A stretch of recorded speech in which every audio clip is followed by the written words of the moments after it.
One of the things concerning proclamation that I want to make real clear, and that is it's a mandate from the Lord.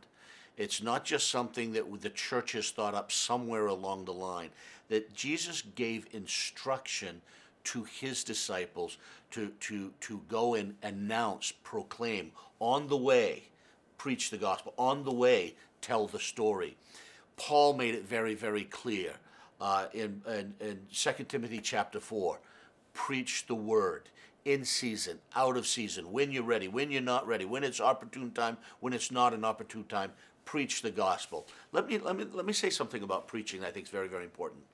Because lately, over the last several years, we've all heard the little quip, and it's a good little saying where it says, preach the gospel at all times, and if necessary, use words. And that's always attributed to St. Francis of Assisi. The problem is, Franciscan historians can't find where he ever said that, and they actually doubt whether he would said that, because the fact of the matter is, Francis of Assisi preached 5 times a day in his life. We've basically minimalized St. Francis as the patron saint of the squirrels and the birds and all the little animals, and we sort of slough him off to the side. He was a preacher of the word. We do not have a wordless gospel. We have a gospel that must be announced and practiced.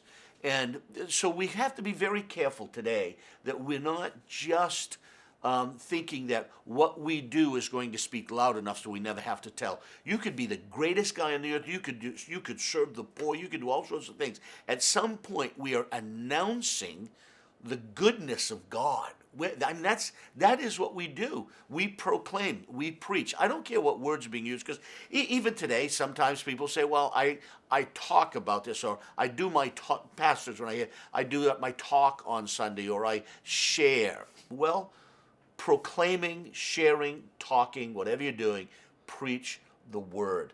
I like the proclamation of the gospel, not just in words, but also in deeds. We do the words and the works of Jesus. Here's the words of Jesus, here are the works of Jesus.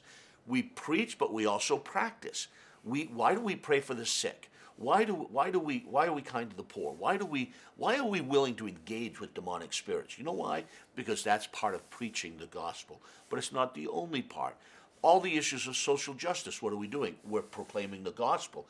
But we can never fall into the trap of thinking that proclamation is by deed alone. It's also with word. So be ready to preach, pray, or die at a moment's notice. You never know.